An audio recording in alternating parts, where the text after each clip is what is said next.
Hello everybody, it's the Historical Gamer once again, and today we're going to be taking a first look at a game which is coming out this Friday, and is the sequel to one of my favorite games of recent memory. And the game we're talking about, you can see on the screen in front of you, is Rule the Waves 2, ship design and naval warfare from 1900 to 1955. Rule the Waves 2 is the sequel to, drumroll please, I need to insert a drumroll sound effect, Rule the Waves 1, as you might have guessed. Rule the Waves 1 was a naval warfare game which allowed you to design your fleet and then fight your fleet against various different countries in sort of a pre-World War II era. So it was really focused on 1900 to 1925. You could go longer, but the game's technology tree and development and all of that, basically it was a game that was about big gun warships. It was a game that was about the end of the pre-dreadnought era, the beginning of the dreadnought era, and the primacy of the big gun fleet. Rule the Waves 2 is taking that, continuing that, but saying, what if we extend that game into the interwar period? What if we extend that game through World War II? What if we really amp up the ability to have air combat? So again, Rule the Waves 1, 1900 to 1925, focusing on the big guns. Rule the Waves 2 is essentially focusing on the pre-nuclear navies, although I know it goes a little bit into the nuclear era, but the pre-nuclear navies from 1900 to 1955. So you get the transition from pre-dreadnoughts to dreadnoughts, and then you get the transition from dreadnoughts to aircraft carriers. And it's interesting because I think air combat is a much more complex thing for them to try and model, and I think it'll be interesting to see if they get that right.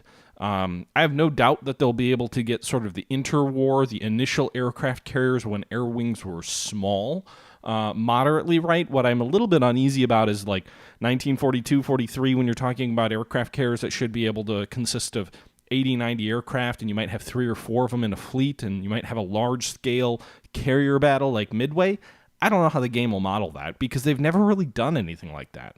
The combat engine is based off the steam and iron sort of engine, per my understanding, and that was always much more focused, I think, although I never played steam and iron, on the big gunships. So it'll be interesting to see how this all plays out. This game is made by Naval Warfare Simulations. There will be a link in the description for the stream. I already posted it in the chat.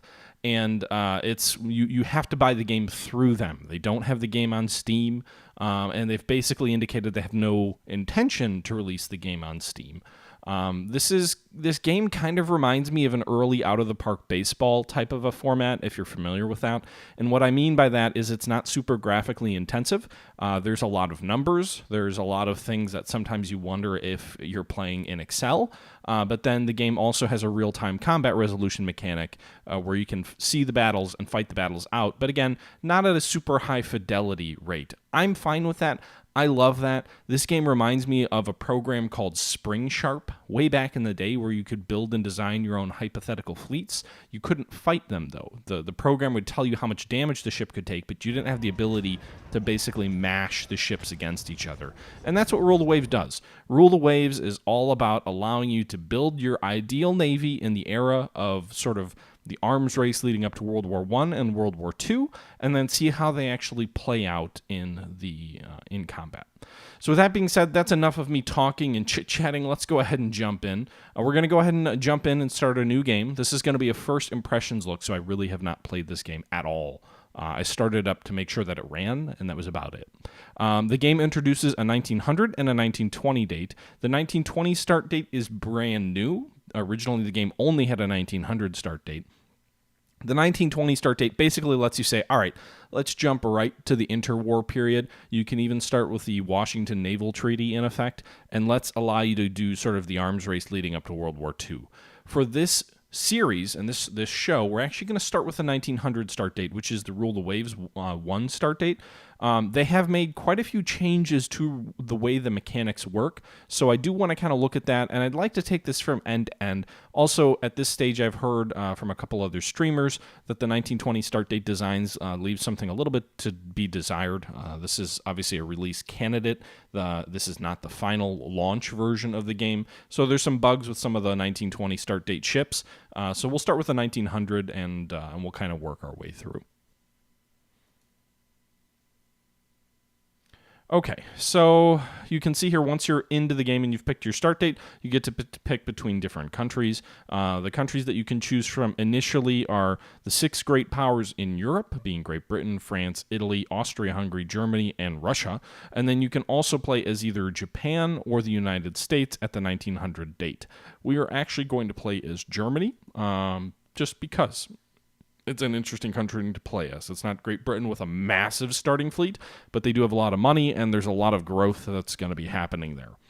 So, in 1900, Germany is still an imperial country, so the leader is the Kaiser. It has a limited democracy. Basically, you vote for your local legislature, but it's still a monarchy. It's located in Northern Europe. The game's naval budget is 36,000 or 36 million or whatever.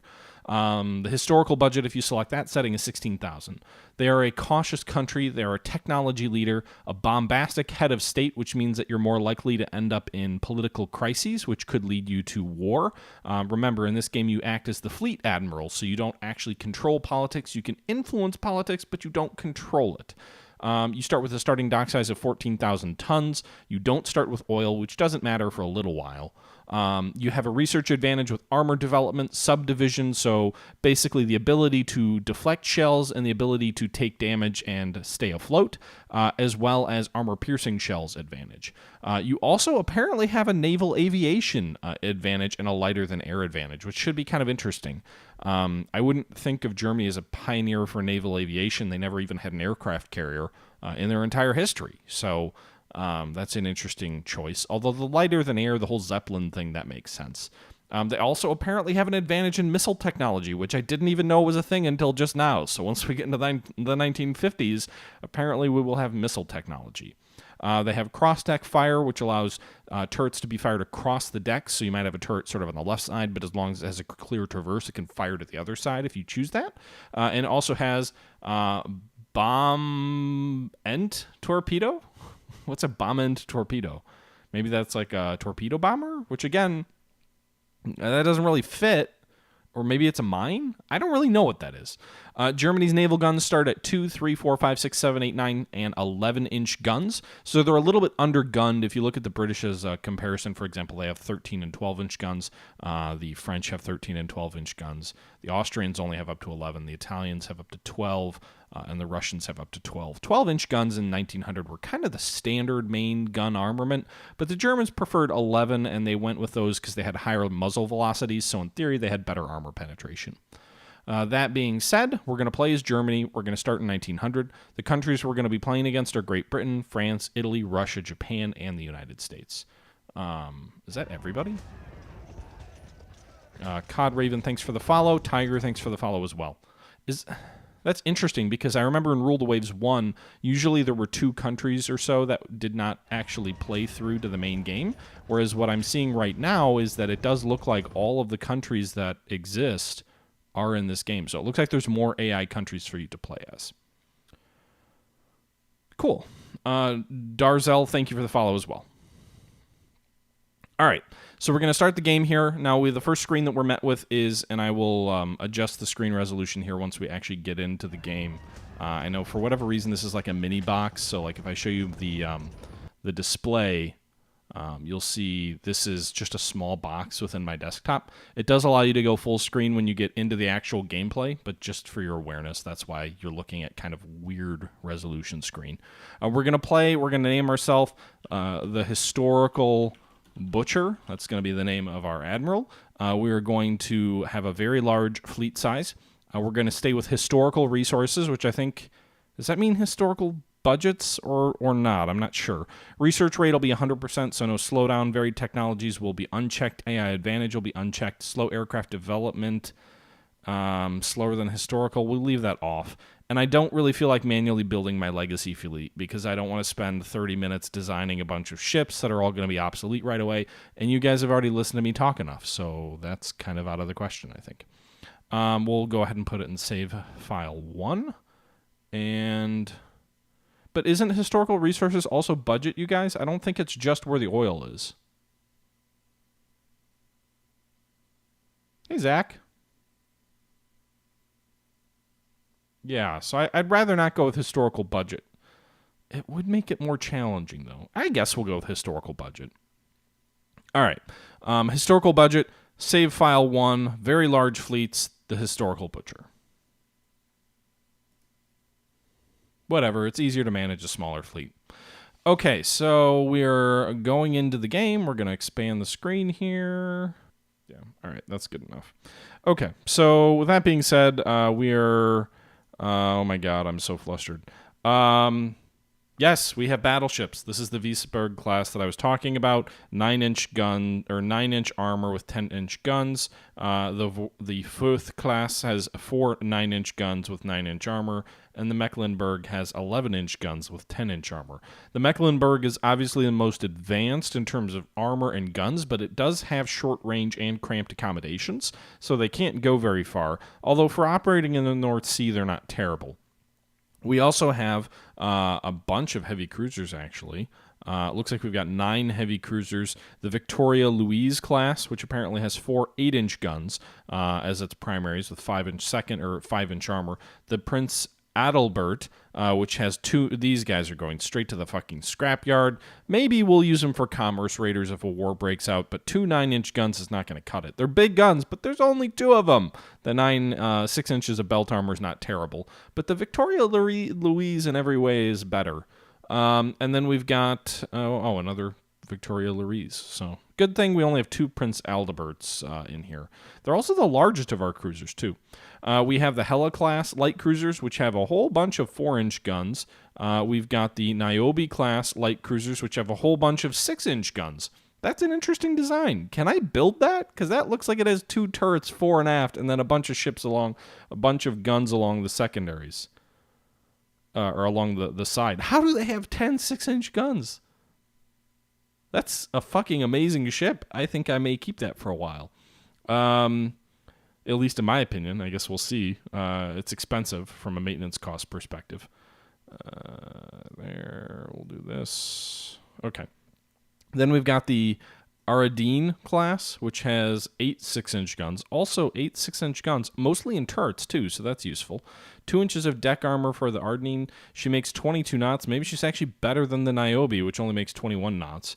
And she's actually smaller too, and doesn't have any real drawbacks. Okay, maybe the Germans actually start with some decent light cruisers here. 26 ton. Ooh, this is a light one. That's like a destroyer leader, the Amazon. And then the Hella, which we've already looked at. Yeah.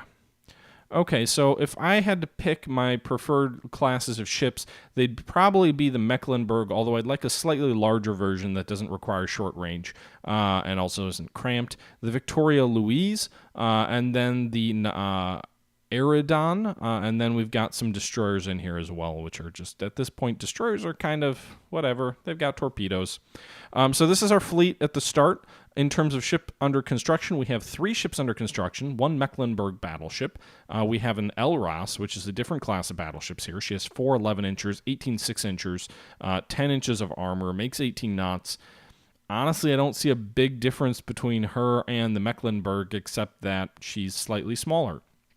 And then we've got the Brandenburg, which has 4 11-inch guns, 18 7-inchers, so actually a better secondary battery with 10-inch belt armor, but she's slower. Which I'd like someone to keep up with the rest of the fleet. We have the Prince Heinrich class heavy cruiser. Ooh, these ones actually are good. 4 9-inch guns in dual turrets fore and aft, 10 6-inch guns in secondaries, 13,400 tons, 23 knots. Is very large. 13,400 tons is just as large as the Ellis class battleship, but that is a good armored cruiser, I think. And then we've got 2 Leipzig-class light cruisers under construction, 21 knots, 10 4-inch guns. Honestly, I prefer the Niobe, so I think that's what we'll have to keep in mind. Our docks start at 14,000 tons. First thing we're going to do is actually spend some... Oh, I can't afford that right now, apparently, because I don't have money. But I would like to expand that. We don't have any submarines. We don't have much in the way of coastal fortifications. There's an area overview and a base overview. I don't know what any of this means yet. It looks like there's just sort of a simplified way of kind of breaking out your colonies and your bases and what you can fit where. We've got a huge base capacity in Germany, smaller base capacity at other locations like our colonies in the African continent, and then also in the Pacific. And then we've got possession, space, capacity, strength, tonnage required. So we have all the required tonnage we need. We've got a requirement of 9,000 tons in North Asia, 3,000 tons in the Indian Ocean. We exceed that, both of those, healthily. Apparently, there's no tonnage requirement in Germany, but that's a nice little overview tab. That's new in Rule the Waves 2. One other new thing is the ability to do fleet exercises, which is kind of cool. We'll look at that in a little bit. Is Doctrine new? No, that's not new. Although we probably do want to give our crews an additional focus on training for gunnery, so we'll do that. There's no reason to do pilot training at the moment. I don't really want to mess with it takes 12 months to take effect. And I don't really want to mess with armor shell makeup at the moment. Okay, so let's just jump a turn in. Our scientists report that they're currently baffled by the problems of the double bottom and secondary battery. Italy has laid down a Francisco Ferruccio class heavy cruiser, and Great Britain has laid down a Cressy class. Okay, so up here, we didn't really look at this, but in the top right corner, we have the section of the game that breaks out your political situation right now. So there's a tension level. When tension levels with any individual country reach this sort of line up here, you go to war with them. Various political actions can occur between turns, which can drive that up and down. And I also believe the makeup of your fleet, location of ships, and other things like that can play a role. Currently, tensions are pretty low. We have a tension level of 3. I'm assuming it's out of 10 with Great Britain. We have a tension level of 3 with Italy, Russia, and the United States. Tensions are actually even lower with Japan. They're at 2. And then France is the only one in which tensions are slightly elevated. You can see the bar color changes as tensions go up. If it goes higher, you'll get to yellow, and then there might be an orange, and then red is when you're at war. You can learn more about the different fleets that are in the world by spending money on intelligence. So you can see right now we have $2,915. I think that's in millions down here. We have a monthly balance of $131,000, I think it is. That's basically a monthly surplus of $131,000, and that gives us the funds of $2.915. We can spend some money on intelligence efforts. We can send intel efforts to various countries. Espionage can occur, which can allow us to gain some information about enemy designs and ships and speed our own research. But at the moment, we're not doing any of that. And we don't really have money to do that with such a narrow monthly balance. There's a research tab here, which kind of allows you to set priorities for research. So right now, we have medium on everything, but we probably should have different research on different things. So AP projectiles, we're actually going to set that to a high. We have an advantage here, and I want to exploit that. Same for sub-control or sub-division damage control and armor development. So I'm going to put high priorities on everything that we have an advantage on, and then I'm also going to put high priority on naval guns, because currently we're behind the ball on our naval calibers. We're going to go ahead and increase that to high. So you just right click, you get your option to set it. You can also look at details, naval guns. It shows you we have 11-inch guns, but they're a -1 quality. We have 9-inch guns, but they're a -1 quality. Our 6-inch guns, meanwhile, are at 0 quality, which means essentially things like muzzle velocity, armor penetration, those kind of things. Currently, we're at a disadvantage on all of our big guns, and we have a big advantage on 3-inch guns, but whoop-de-flippin'-do, a 3-inch gun isn't going to do jack shit. So we're going to go ahead and put high priority on naval guns, high priority on AP projectiles. Since we have smaller guns with lower calibers, let's try and get an advantage with our shells, damage control, and armor development. What does that mean we're going to put low priority on? I don't like to put low priority on anything, but I think we might do it on maybe explosive shells? I don't know. I don't really want to put low priority on anything. Maybe submarines for now, but that's another thing that I thought we have an advantage in. I think we'll just increase the budget. We'll increase it to 10. We can increase the budget up to 10%. We can actually go up to 12% of our naval budget on research. We're just going to do 10. You can see that's going to throw us into the red down here, so that actually gives us a negative balance at the moment. And remember, you're the fleet admiral in charge of your navy, so things like managing your budget are important. Now, tensions also, as I mentioned, I was talking about tensions earlier. Tensions also influence how much money you have to spend. If tensions go up and war is likely, then your government gives you more money to spend. If tensions go down, then you lose money to spend. So our budget will naturally go up, which should help our financial position before too long. But that's just something to be aware of. I am going to do something to try and help our budget out, however. We know the Worth-class battleships are kind of worthless, but I don't want to just scrap them because at the end of the day, I need battleships. I only have 7, and if we check out the almanac here, 7 battleships puts us firmly in last place in the battleship race in Europe. We're tied with France, but they're building 2, we're building 3. We're tied with France. That's it. Great Britain has twice as many battleships as us. Italy has 3 more than us. Russia has 1 more. Russia's building more than us as well. Japan has fewer, but they're all the way out in the Pacific, and they're building 4. So what I'm actually going to do, I don't want to scrap the Worth class. I don't want to completely remove it from service, but the 9-inch guns aren't going to be super useful, especially at the outbreak of a war. So what I'm actually going to do here is I'm going to go ahead and, can I not mothball the ship anymore? Oh yeah. I'm going to go ahead and send it to the mothball fleet, which basically saves you a whole bunch of money. So if we look at the maintenance cost over here, apparently, why is this not in hundreds of thousands? That used to be in hundreds of thousands. Now it's not. That's different. I don't like that. But you can see here, a mothballed Worth class is costing us 41 per turn, rather than 206 when it's fully operational. There's sort of an intermediate step where you can send it to the reserve fleet, which cuts it in half, but not all the way down to a fifth. But essentially, the mothball fleet's where I'm going to send it. Now, the status of the crew, if we send a ship to mothball, the crew quality is going to go down. That's what this column is up here. You can see our crew quality on all these ships here is fair. As a ship sits in mothball status for a long time, its crew quality will rapidly decline. So that's kind of where you've got the active fleet, where you've got the best quality crew. You've got the reserve fleet, where you kind of have the second best quality crew. And then you have the mothball fleet, where you have the worst quality crew. All right, so we're going to mothball the Worth and the Schwarben, and that will immediately fix our budget issue and give us a little bit more money to play with, although not a super lot of money to play with. With that also being said, I think the Wiesenbergs will be sent to the reserve fleet, and we're going to make the Mecklenburg class our primary battle fleet. War is unlikely, so that'll save us a little bit of money. Monthly balance is plus 407 at the moment, and that's good news for us. We don't have any requirements to send our ships anywhere else, so we're not going to do that. And then for our ships under construction, once they get completed, that will help with our budget as well. But for the moment, I don't really feel like accelerating anything, so we'll just leave things as is at the moment. We're not going to design any ships right now because I haven't really researched anything new to design. And we've increased our research budget to 10%, so that's good. I don't want to mobilize. Doctrine we've already looked at. Preferences is just kind of settings for the game. What is this video setting? Doesn't actually let me choose resolution. And then aircraft types are irrelevant because it's 1900. I don't have enough money to build larger docks yet, so we're going to go ahead and move forward one more turn. Scientists report they're currently baffled by the problems of double bottom. Didn't they tell us that last turn? USA is rumored to have secretly increased naval expenditures. The Great Britain's laying down a battleship of the Royal Oak class, and Italy's laying down a light cruiser. Okay, our intelligence is doing decent for not having any money.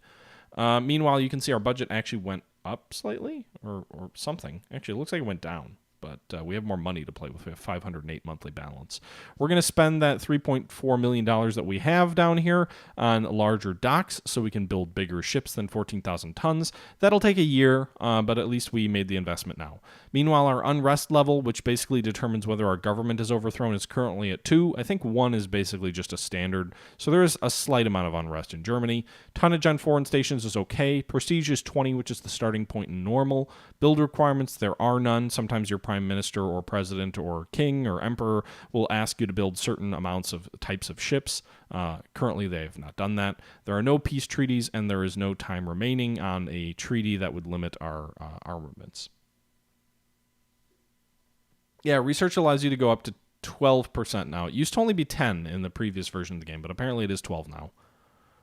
I mean, I kind of want to do that just to kind of get things underway a little bit quicker. So we'll do that. Meanwhile, also private shipbuilding, random event. First time we've seen it here in this game, this playthrough. But random events can occur. Private shipbuilding can expand your dock capacity. So basically, because our private shipbuilding firms are building ocean liners or other ships like the Titanic or the Hamburg line of German ocean liners that transported people across the oceans, as they're building bigger and bigger ships to serve business needs, a shipyard growing in size for commercial reasons can very easily say, hey, let's throw a battleship in your slipways or in your shipyard. So private shipbuilding can increase your shipyards. You can't rely on it because it's a random event, but it does increase our shipbuilding size up to 15,000 tons now. Meanwhile, our scientists are reporting that they're having trouble figuring out the concept of the lyddite bursting cartridge. You kind of need to do a little bit of reading to understand what some of these things are and what they mean if you really want to fully understand everything. Russia has a new battleship that will be commissioned in 13 months. Russia is constructing the Poboda, top speed of 17 knots battleship, 9-inch armor. I think our battleships are better than that. France has laid down a heavy cruiser of the Pothau class, and the Royal British Navy is laying down another battleship of the Royal Oak class. Great Britain is building 4 battleships. They have 15 already in service. Britannia does indeed rule the waves. It is 1900. All right, so each turn represents 1 month in game time. So you can see here we've moved forward from January to May. And if we move forward to unexpected delays affecting the building of the Prince Heinrich. Damn it. So we're now into June. So we've moved 6 turns in. And if we take a look here, the Prince Heinrich is under construction. But you can see here that it's going to be 10 months until she's delivered. The Rune, which is another ship of the same class, will be ready in 7 months. And that's, I guess, because of unexpected delays. Jonathan, don't mess with your boats.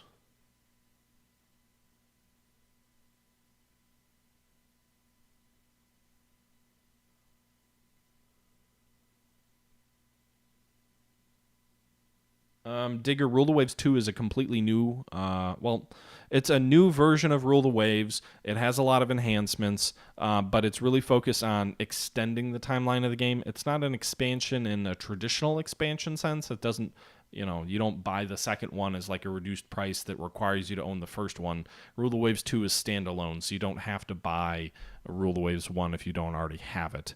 But it is definitely sort of an extension of the concept into the 1950s.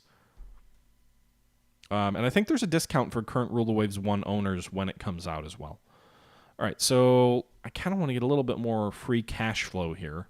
So we're getting some researches going on. We actually have quite a bit of extra money here. We're up to $11 million in funds. I don't want to build a new battleship until we can build larger docks. I really don't want to build anything right now, I guess. So we'll just kind of keep moving on forward. Don't mind us. Tensions apparently are going up on their own, though. Why are the tensions with France going up so rapidly? We're all the way up to 7. We haven't even sent any random events or done anything. The first of the Leipzig classes arrived, and apparently they're somewhat overweight. You're asked in an interview which nation you see as the most likely enemy in a future war. Okay, so this is one of those random events that pops up from time to time, where you, as the sort of the head fleet admiral in the Navy, have an influence on national policy, even though you don't control it. So, like, I don't control whether we go to war with someone, but if I'm going to be like, oh, yeah, we're totally going to go to war against, with Italy, then I can drive tensions up with Italy just by being a jerk and saying stupid things and getting in trouble. France, to me, is the country that I want to go to war with, but I don't think I don't know. What's the almanac say? We can view the almanac from in here. So we have 7 battleships against the French 7. They're building 3. We're building 3. Total tonnage would give them an advantage. That probably means they're slightly more heavily armored. They also are building, they're going to have an equal number of heavy cruisers, although they have heavier tonnage. They have fewer light cruisers, and they have fewer destroyers. So it actually looks like we would have an advantage against France in a war. The other advantage is that France has a massive colonial empire, so I would probably prefer to go to war with France if I could choose.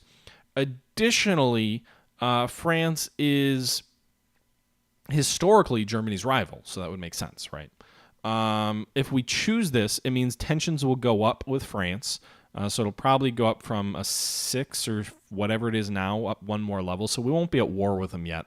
The number of pluses basically indicate how much it'll go up. So if we say, without a doubt, it's France, tensions will go up 1. But we'll also get an increase in our budget, which means we can spend it on new ships. So that's why I'm going to do it. So I'm going to go ahead and say, without a doubt, it's France. And then, all right, so we made an armor development breakthrough with Krupp armor, fire control breakthrough, turrets and gun mountings, hydraulic recoil, gradual national rate of fire improvement, naval gun research, better 9-inch guns research. So we now have quality 0 naval guns, which is nice. That's good to see. Okay, so you can see here tensions with France went up from 7 to 8, and that means 10 doesn't look like it would be war then. But anyway. So, naval gun research increases. That actually means that the Rune class is kind of obsolete, which is sort of a trend that you would see during the Dreadnought era, that ships would be obsolete before they would come out. But it also means that we can rebuild these ships with better 9-inch guns, which has better characteristics. So I think what we might actually do, we've got quite a bit of money at the moment because we haven't built anything yet. I don't want to build a new battleship for another 4 months because we don't have the increased dock size yet. So what I'm going to do is I'm actually going to build... what am I going to do? Well, let's... how do I redesign? Do we have any of these in place? We don't. Do these guys have 9? These are 4-inch or 8-inch guns. These guys are 9-inch guns. So let's redesign... Open design for rebuild. You can see here that we can take a look at the Prince Albert, which has the 9-inch guns. We can actually move that back and forth, and we can use to a more powerful gun. I don't actually want to do anything with these Prince Albert classes, though. These guys should really be like commerce raiders. So...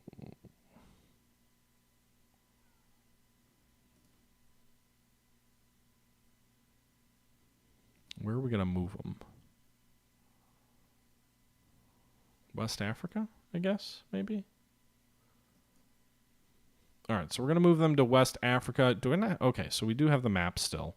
The map looks like they improved it a little bit. Let's see here. West Africa's down here. We do have Cameroon. We are going to improve the base in Cameroon down here. Currently, base capacity is 5. I'm going to spend some money improving the base. We'll also build some fortifications with 11-inch coastal guns in Cameroon. We'll build 2 of them for $2.4 million.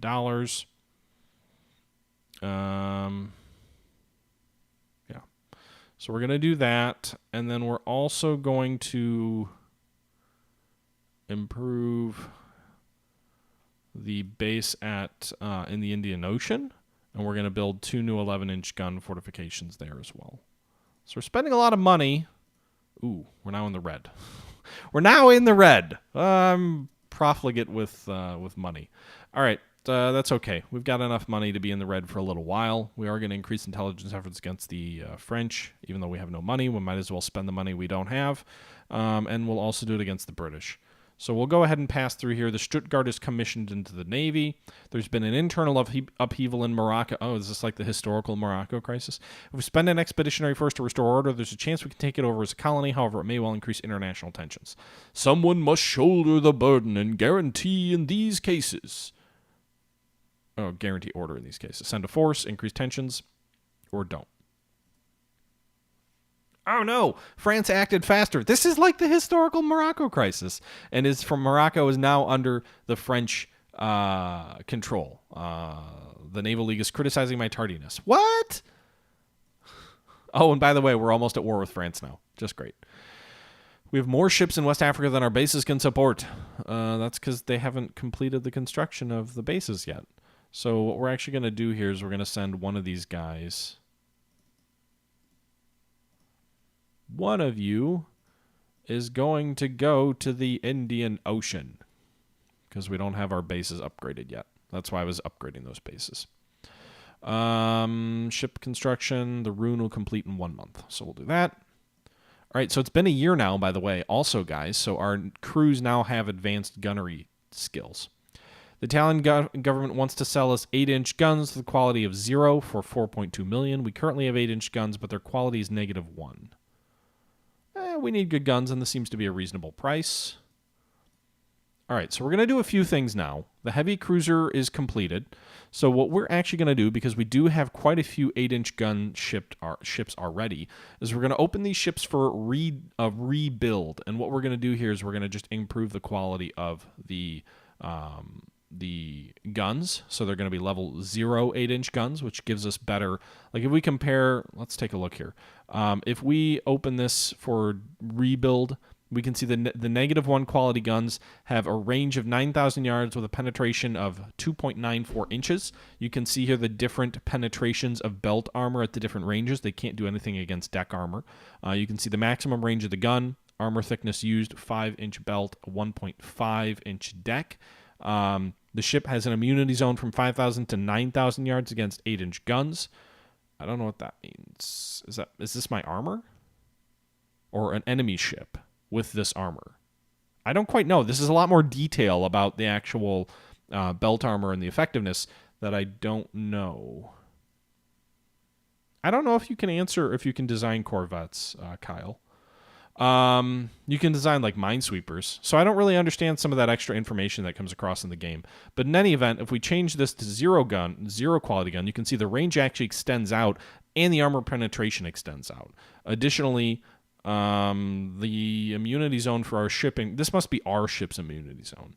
But in any event, you can see the range extends and the penetration characteristics go up as well. And we can even penetrate just a tiny little bit of deck armor at 10 inches or 10,000 yards.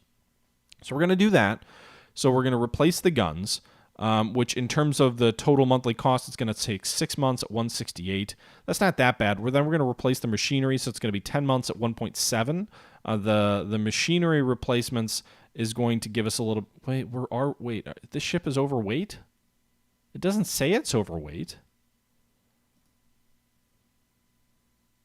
Its weight remaining -200. It's already overweight. Well, shit. Is that like a broken AI design? Is this going to cause issues? Oh, they changed minesweepers to corvettes. Interesting.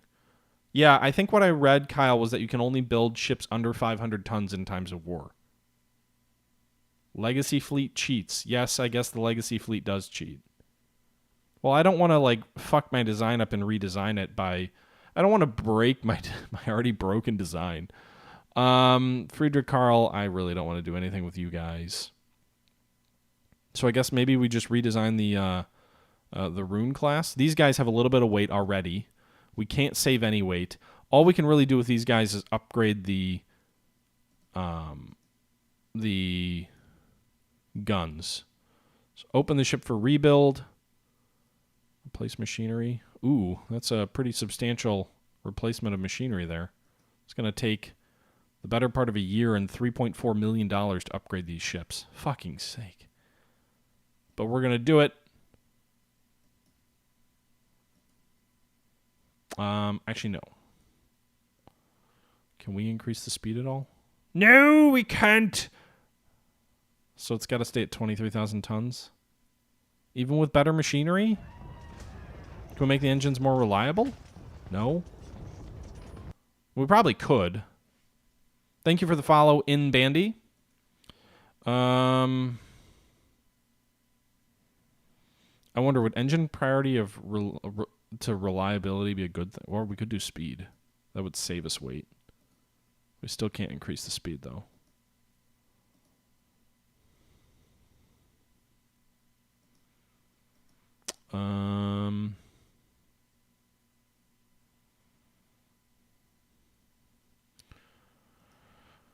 Yeah.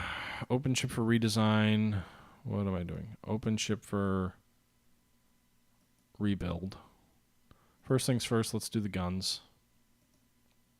That'll only take... Maybe that's all we should do. Maybe we shouldn't bother with replacing machinery. It's only going to take 6 months and $276,000 per month. The machinery saves us a little bit of weight, but we can't make the ship faster. So what's the point? This could be one of those really long-serving ships, by the way, because if we can end up getting better machinery in the future and do another rebuild, that could be really useful.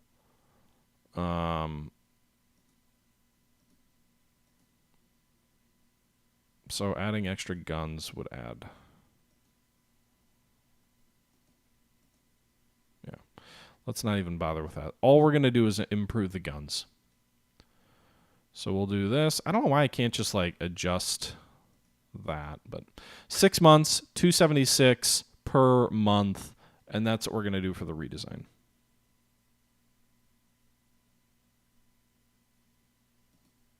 If I want a better armored cruiser, I will just build an armored cruiser, a better armored cruiser. So this will be the rebuild of the 1901 version of the ship.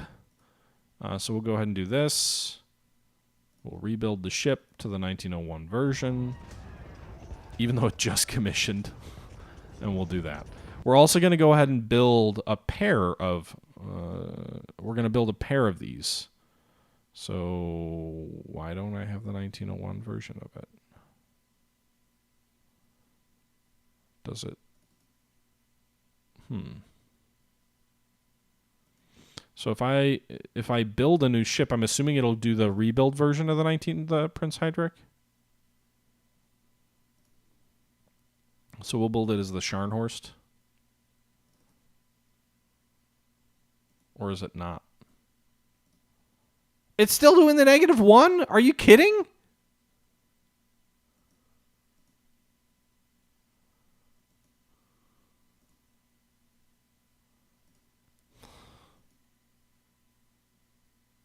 So you have to build the ship and then you have to rebuild it? What kind of fucking stupid shit is that?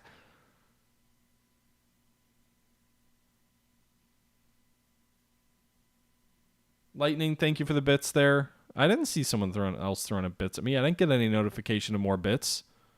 I didn't even get a notification. Lightning, I don't know why I don't get notifications when you do things, but apparently I don't. Anyway. Okay, so we're building the Scharnhorst as an obsolete ship. That's just what we want to do. I don't have enough money to do anything else. We're going to have to wait 2 months until some of these other ships come in the ways. And then, no name, I get your bit notifications. So I don't know what to tell you, Lightning. I think you have to give more money. I think that's the key. Or maybe you have to gift a subscription to someone, some lucky soul. All right, so let's go ahead and jump forward another month. Oil's been discovered in Tunisia. That's good. We don't have Tunisia, but a major arms firm wants to sell a ship to South American country. This will be good for our arms industry, but risk leaking sensitive technology. I don't care if you sell to South America. What do I care about that? Go for it, dude. All right, 1 month away from bigger docks. New docks are completed. Huzzah! Our battleship Brandenburg is commissioned into the Navy. During his trials, found that it is easily surpassing her design speed. It's good to know. Heavy secondary battery enables secondary guns of heavier than 7 inches in casemates or single turrets. Hey, that's a good technology to develop right before we do a new battleship. All right, so we've got a new battleship, the Brandenburg, which is able to exceed her design technology. Was she supposed to only make 17 knots? I can't remember. But that means all of our battleships will at least make 18 knots, which is good to know. That's a good thing to be able to say. We are going to expand the size of our battle fleet. We are going to build a 17,000-ton pre-dreadnought battleship, but we are going to wait a little bit. I want to get to we're going to wait till May because I want a little bit more money in my coffers. Our major shipyard is short on orders and is offering to build another battleship of the Mecklenburg class at a discount. Do we want another Mecklenburg? It's 10% cheaper.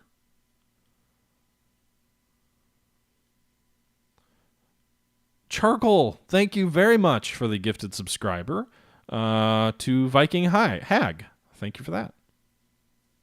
Definitely appreciate it. Is that like your 6th or 7th gifted subscription? That's very generous of you. Okay, so do we want to do this, guys? What are your thoughts? How do you get bits? I think you have to buy them. I'm not sure. It's a buy thing, but I also think you can watch advertisements on it as well. More battleships. We always need more battleships.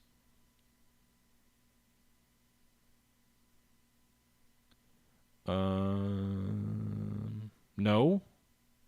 No more battleships? Not worth it. But guys, a 10% discount? I can't manage it with this budget. I need more money. One of our minor allies in the Balkans is threatened by a neighbor. What policy do you... Oh, God. Oh, God. Some damn fool thing in the Balkans. Why is my prestige dropped? Did it drop because I decided not to build another battleship?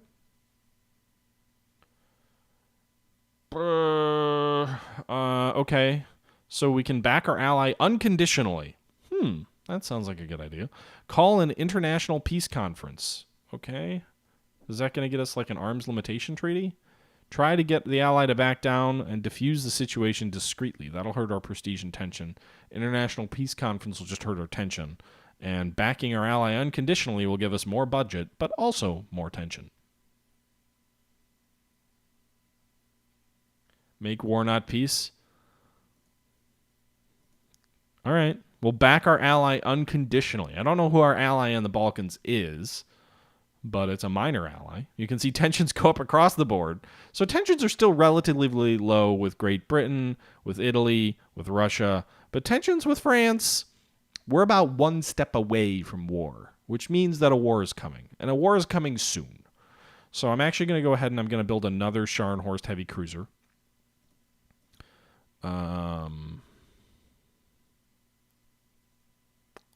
Where did the Scharnhorst go? Why do I not have that as an option? What the hell happened to the design?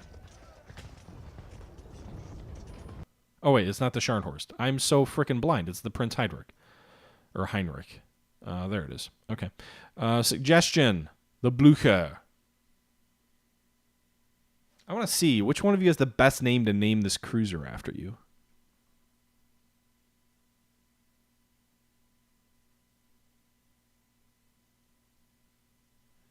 Ooh, I'm going to name it after the subscriber gifting savant, Charcoal.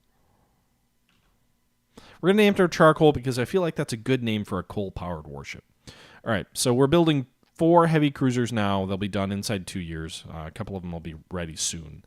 And then what we're also going to do is we're going to design a new battleship next month because we'll maybe 2 months from now, so in June. So there's a lot of intelligence coming in. Brandenburg's finished. Ooh, 2 new ships are. There's been an internal upheaval in North Korea. If we send an expeditionary force to restore order, there is a chance that we can take it over as a colony. The risk increasing tension with Japan considerably, and other nations might also have objections.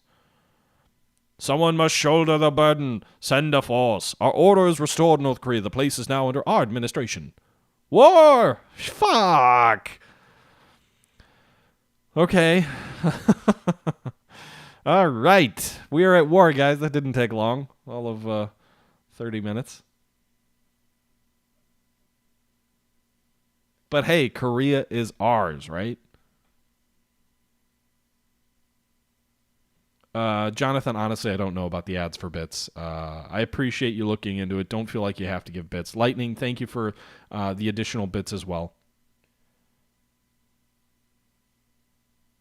They are French, so maybe they will surrender. Looks like our own forces... I don't know what this number next to it means. We have 2 heavy cruisers in the area. They have 2 light cruisers. So I actually would like to give battle. It's a cruiser action off the French colony of Djibouti? I don't know how to pronounce that. If you follow me long enough, you'll know that I'm very much unable to pronounce any words. Anything at all, other than very basic Americanisms. Good at Midwest words, though. All right, so we're going to go ahead and accept the action. The French Navy declines battle, and we gain 375 victory points right off the bat. They want to do a battle with our fleet action? Enemy coastal raid. I can't just decline and give them 600 victory points. All right, guys, that's going to do it for this first look at Rule the Waves 2, a new game which is coming out on Friday. This was taken from a live stream on my Twitch channel just the other day. This was very much a first look stream, so it's a little bit helter-skelter at times. It's probably not as polished or as well put together as I would like to do. It's definitely not a review. The intent really is just to show the game. If you were to jump in, what would you expect? So I know that's not for everybody. Not everybody likes that sort of like, why don't you know what you're doing? Well, that's kind of the intent. That being said, I hope you guys did enjoy the video. We will pick this up with the actual naval battle tomorrow in our first major naval engagement in Ruled Waves 2. And with that being said, I appreciate you guys for tuning in, and until next time, I'm out.